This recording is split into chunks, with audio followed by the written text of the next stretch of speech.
Baik Bapak Ibu, kita saksikan bersama penyerahan persetujuan bangunan gedung oleh Gubernur Jawa Barat.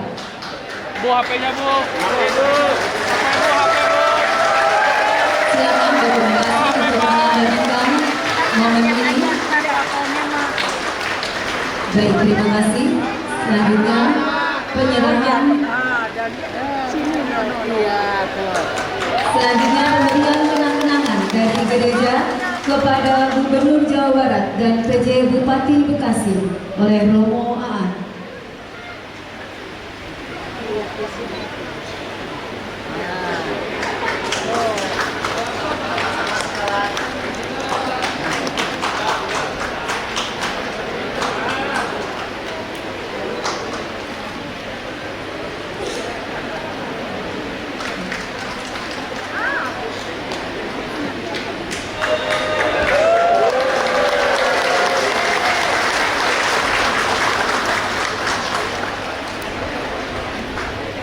Bismillahirrahmanirrahim. Assalamualaikum warahmatullahi wabarakatuh.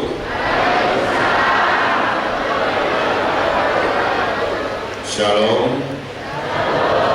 Om Swastiastu, Namo Buddhaya, salam kebajikan, salam sejahtera dan sampurasun. Yang saya hormati saudara kembar saya yang baru bertemu di hari ini, Bapak Romo Aan, panggilan akrabnya.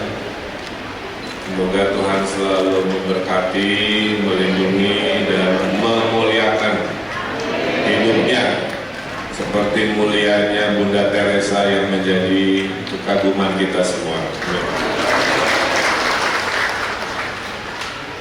Yang saya banggakan, pejabat dari Pemprov Jawa Barat yang kami tugaskan mengisi transisi demokrasi di Kabupaten Bekasi, bukan untuk Bapak dari Rakyat.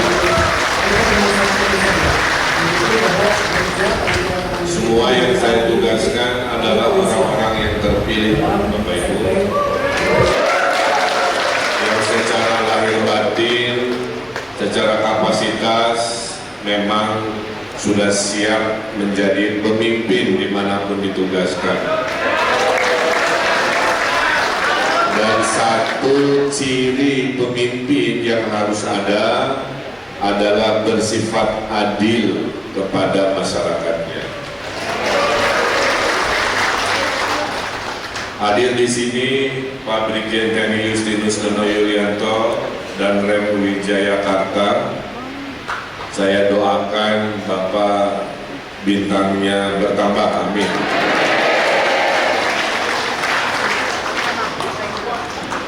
Bintang 2. Dalam agama kami, Bapak Ibu, ada 4 pintu doa yang tidak mungkin ditolak Tuhan. 1, orang yang sedang dizolimi. 2, orang yang sedang berpuasa, saya sedang berpuasa. 3, doa orang yang sedang bepergian, saya sedang bepergian. 4 adalah doa pemimpin adil, insya Allah saya adil. Jadi 3 pintu sedang terbuka untuk saya doakan bintangnya nambah. Doa yang sama saya aturkan untuk Kapolres Metro Bekasi, Kompol Kwedi Aditya Beniadi. Kombes ini salah ini, melatihnya sudah 3. Saya doakan segera sekolah di Lembang untuk dapat bintang juga. Ya, tinggal bintang. Dan juga Pak Dandim, Letkol Infanteri, masih Letkol ya Pak? Oh, didoakan menambah melatihnya. Muhammad Horizon Ramadan. Saya juga lahirnya juga di bulan Ramadan. Yang saya hormati para pejabat di lingkungan Kabupaten Bekasi, juga institusi kebanggaan Forum Komunikasi Umat Beragama Kabupaten Bekasi, tepuk tangan. Saya ceritakan sedikit Bu, FKUB ini dalam sejarahnya lahir di Provinsi Jawa Barat dan akhirnya diikuti di seluruh Indonesia sebagai inovasi dalam menjaga kerukunan dengan semangat adil dalam mengambil rekomendasi, nasihat dan keputusan. Hadir di sini para tokoh masyarakat, tokoh agama, camat, lurah, dan seluruh jemaat dari paroki Ibu Teresa. Saya yakin dari wajahnya semua sedang bersukacita, berbahagia, menunggu momen hari ini. Ada pepatah, semua indah pada waktunya. Contohnya hari ini, kami tidak indah kalau buka puasanya di waktu asar. Indah waktunya jika berbuka di azan maghrib. Ya, maka semua sudah takdirnya dengan kesabaran luar biasa, dengan ketaatan yang sangat menjadi teladan. Akhirnya Tuhan memberikan waktu terbaik, yaitu di hari ini, di hari Selasa, kita menyerahkan sebuah dokumen bersejarah agar masyarakat Katolik di Cikarang ini, di Paroki Cikarang, dalam keuskupan dari Jakarta bisa dalam waktu dekat memiliki gedung gereja sesuai haknya, sesuai cita-citanya, agar apa Bapak Ibu, tidak terlihat lagi di sebelah kanan saya kursi-kursi bakso berwarna hijau, merah, kuning,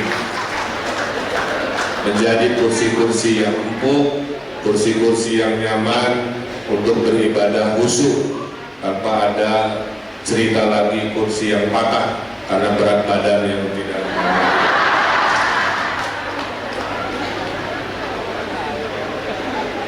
Bapak Ibu, saya kutip lagi sebuah syariat di agama saya, agama Islam.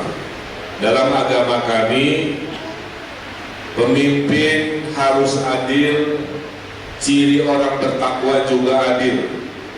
Janganlah kebencianmu pada suatu kaum membuat kamu tidak adil. Ini saya kutip sebuah surat dalam Al-Quran, Al-Ma'idah. Jadi, seburuk-buruknya manusia yang memiliki kekuasaan adalah berbuat tidak adil.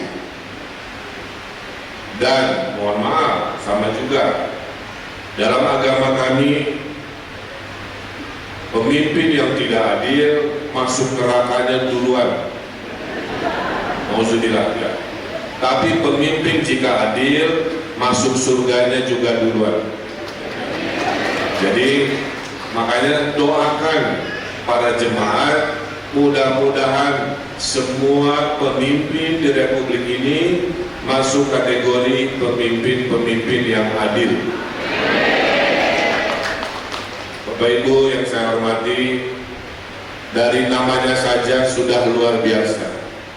Bunda Teresa atau Ibu Teresa adalah sosok yang sangat mencintai kemanusiaan, sangat mencintai kerakyatan.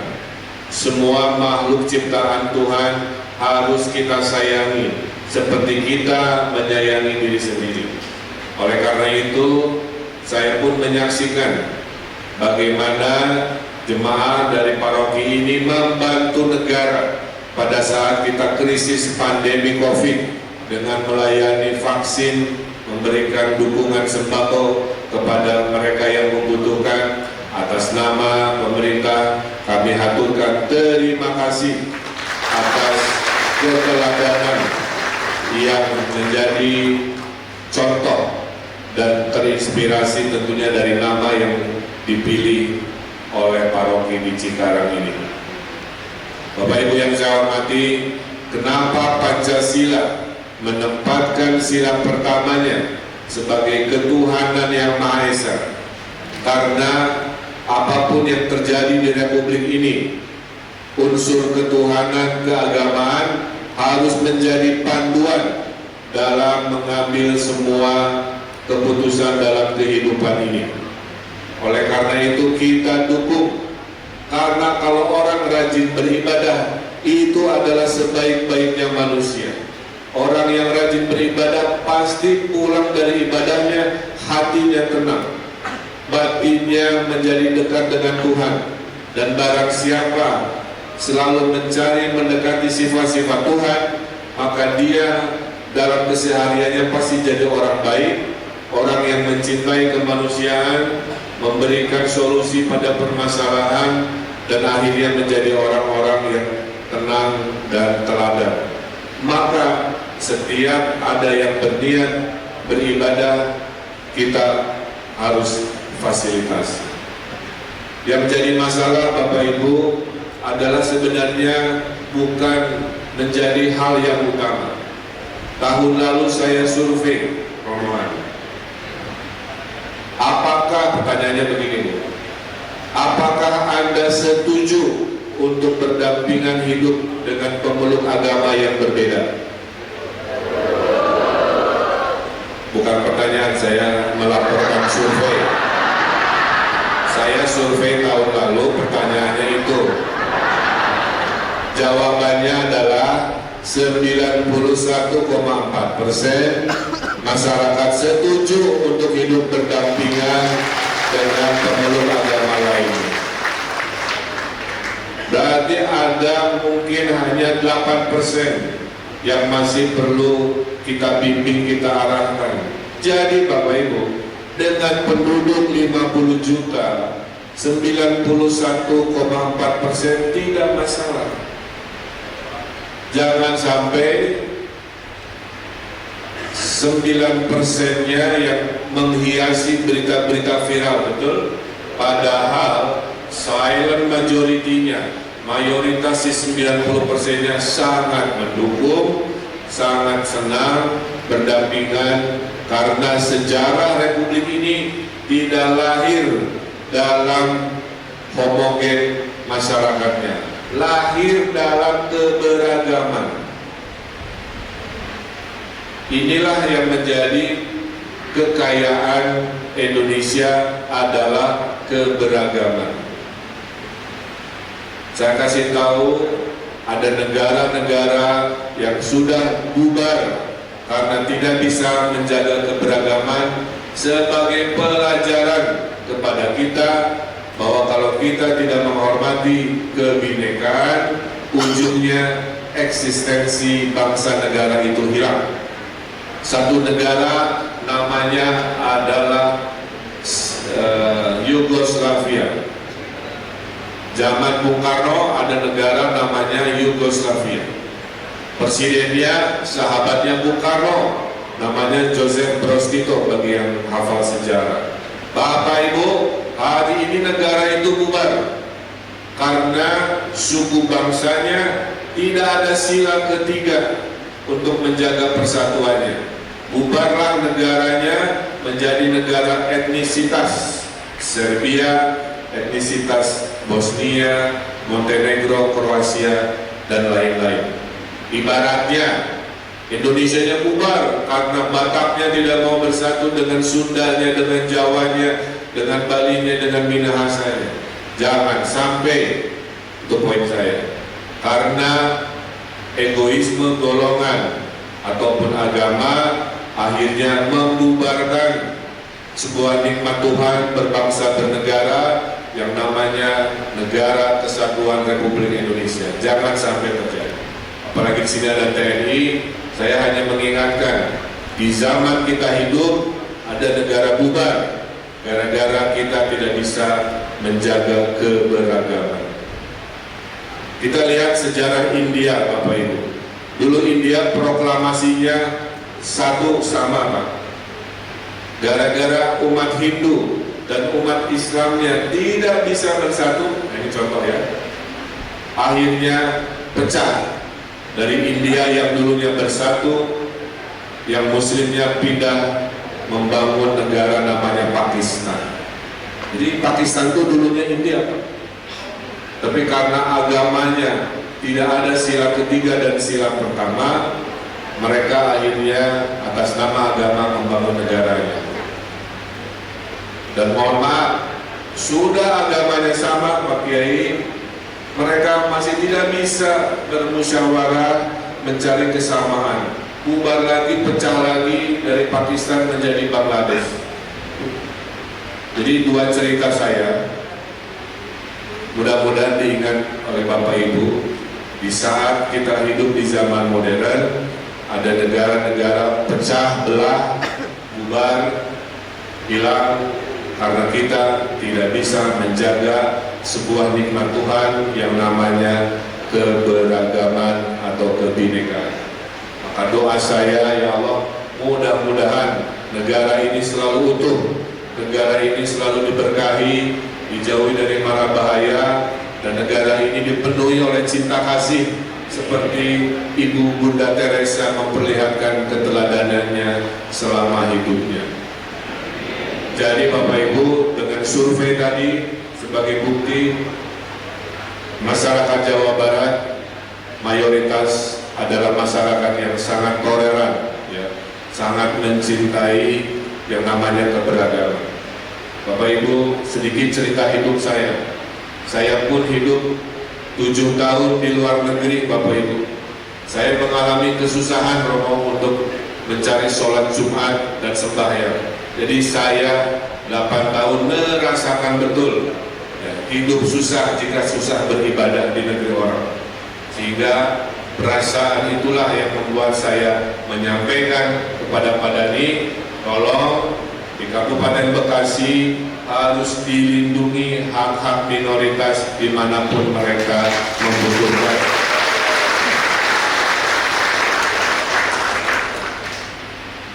Kita bicara apa adanya ya Bapak Ibu. Umat Islam sangat mudah beribadah, betul? Masjid banyak, mushola banyak, mengaji di rumah tidak masalah. Mohon maaf ya, kadang-kadang menutup jalan pun tidak masalah. Nah, jika kita ingin kita senyaman itu, maka hargai, ya, fasilitasi umat beragama lain yang ingin melakukan hal yang sama. Umat beragama lain kan tidak melakukan tindakan kriminalitas, mereka hanya ingin punya waktu yang secukupnya, sebaik-baiknya untuk beribadah dalam keterbatasannya. Maka tadi, perlakukanlah orang lain seperti halnya orang lain memperlakukan kepada kita dengan sebaik-baiknya, kira-kira. Itulah kenapa selama Natal kami pastikan TNI Polri memastikan rasa aman dan nyaman, ya. Kami keliling ke gereja-gereja kemana-mana. Pada saat Imlek pun kami datang ke kelenteng-kelenteng. Pada saat perayaan umat Hindu pun sama, itu kami lakukan. Karena tadi, satu ciri pemimpin yang harus dimiliki oleh orang yang merasa jadi pemimpin harus bersikap adil di dalam kepemimpinannya. Saya merasakan betapa masalahnya seringkali tadi, masalahnya adalah masalah teknis yang, mohon maaf, menurut saya penantian ini terlalu lama, menurut saya terlalu lama. Mudah-mudahan menjadi pelajaran kepada kepala daerah lainnya, kepada bupati wali kotanya untuk gerak cepat seperti pejabat Bupati Bekasi menyelesaikan permasalahan yang terjadi, khususnya hak fundamental, yaitu hak beribadah sesuai sila pertama kita ketuhanan yang Maha Esa. Atas nama pribadi, Pak Dhani, saya aturkan selamat, Anda sudah lulus menjadi pemimpin. Saya ucapkan selamat kepada FKUB yang sudah sangat adil, memberikan sesuatu yang tidak berlebihan, tidak dikurang-kurangi, tapi sesuai dengan haknya. Ingat, dalam agama kita, agama Islam, adil dalam Islam itu adalah menempatkan segala sesuatu sesuai dengan tempatnya. Jadi sudah betul Romo Aan menunggu, tidak terburu-buru, karena ada hal baik yang lebih mulia, yaitu segala sesuatunya lengkap beres. Saya tutup dengan pantun. Hari Jumat belanja ke pasar ikan, membeli ikan yang masih segar bugar. Selamat, izin gereja sudah diserahkan. Semoga pembangunan berjalan lancar.